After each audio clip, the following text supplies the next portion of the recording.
Good morning. It is. Do you realize that I said last year when I first started watching you, the first thing I said, I would like to meet you. Yeah. And I'm here because of my sister. Yeah. And what I want to ask you is that the most powerful message that I've learned from you, and I've been on learning about the law of attraction for a while, was the power of the emotions. Emotions don't have power.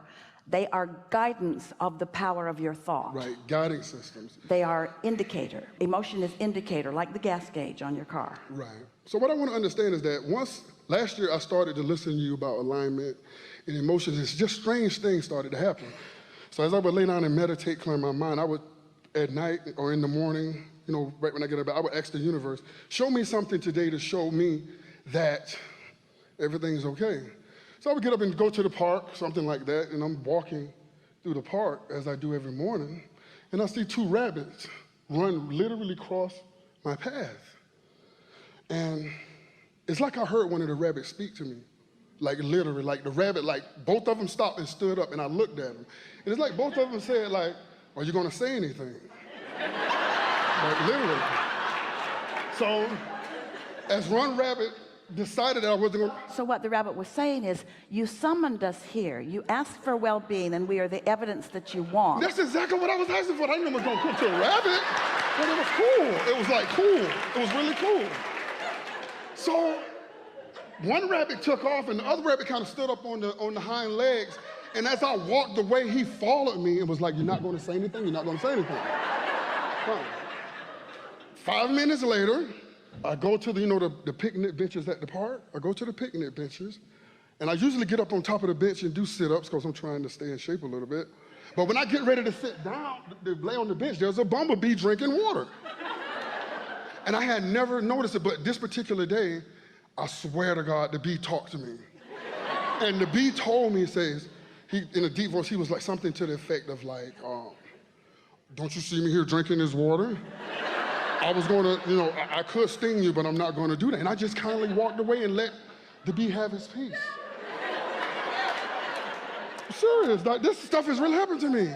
Your request of the universe was, show me my well-being. And so the bee had no intention of stinging you. The bee was just minding its own beeswax and drinking its water, yes. Yes, ma'am.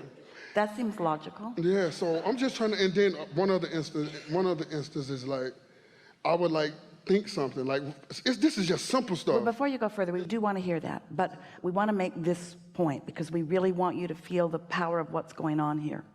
So when you meditate as you do, and you come into alignment as you do, and you allow your vibration to rise as you do, and then in that connection with who you really are, those thoughts just come into your experience. Those thoughts and inclinations and inspirations and impulses occur to you, and then the manifestation that matches those shows up.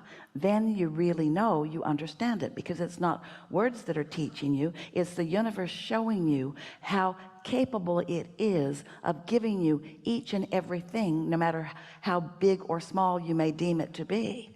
That's what we are appreciating most about these stories, is that you queued yourself up for it. You segment intended, you prepared the vibration of it, but most importantly, you recognized, you understand the correlation between your asking and your allowance and your receiving. And that's everything. Oh. That's everything. And like certain things, like I moved from Florida to North Carolina. So in the midst of moving, I'm taking my garbage out, and I placed my garbage on top of my car. And my friend was in the car with me. And I said to her, it was another guy approaching the garbage can. I said to her, wouldn't it be nice if this guy take my garbage back off the car and just put it in the garbage for me? The guy walks right up to my car, gets the garbage, and puts it in the garbage bag. And So question for you. Premonition? No, I don't think it's a premonition. Or creation? It's creation for me. But what we're getting at here is it all kind of goes together, doesn't it? Because if thoughts are in the process of turning to things, and you get a bead on the thought that's in the process of turning to things, then maybe you did have advance notice as you are watching the vibration evolve. And then when it manifests it's extra sweet, isn't it? And that's the deliberateness that just makes life so delicious. It makes you feel blessed and known and seen and understood and answered. Yeah.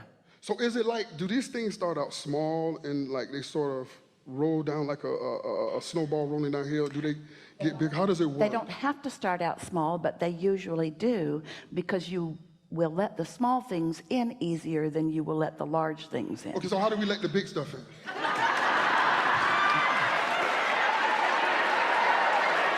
I mean, listen, I get the small stuff and it's good. I mean, I have felt so bad, but I feel so good now. And how do I let it in? By understanding that small or large is the same process. And it's the reason that we offer the analogy that bounces off of you, and sometimes you get it more than others. It's as easy to create a castle as a button. It's the same exact process, but here's the words that amplify it a little more. When the castle feels as possible to you as the button, then the castles will flow to you as abundantly as the buttons. And so it's all about your approach to it. It's how you feel about it. You think that some things are more difficult than others, but the difficulty is your perception, because you're thinking about action and accumulation rather than about vibration. When you get it that it's about vibration and you all have access to the vibration, you separate yourselves from what you want by putting monetary values on it, by putting all kinds of other standards and values on it, and then you proclaim yourself failing to meet the standard. Where when you start talking about vibration and you know how to do that, you know how to line up, and you start doing exactly as you've been doing, noticing the results of the thoughts that you're thinking and getting what you want. If you can get rabbits to run around and do your bidding, we think you've got it going on.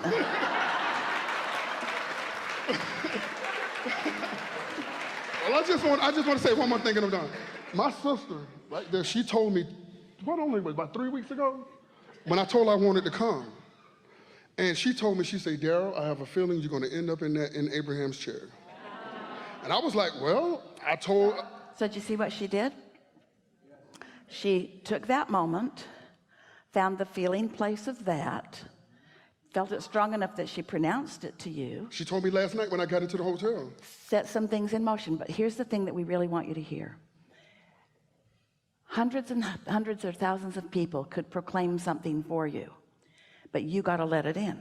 And what we really want you to hear is, you've been proclaiming for yourself. All of you do. Know what I don't want, know what I do want. So you've been proclaiming, you've been asking, you've been creating this vibrational reality. It's huge, but you got to be at the place where you let it in. So it's nice to have co-creative partners.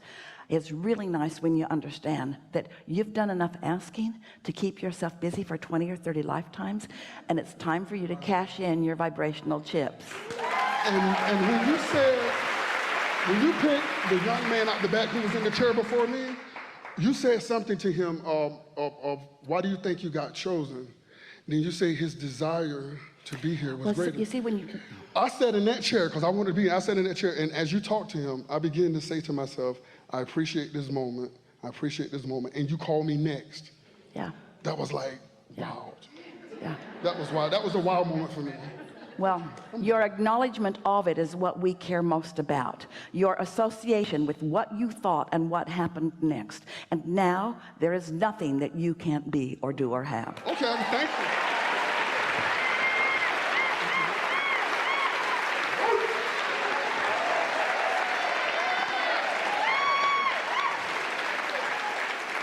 That's the way.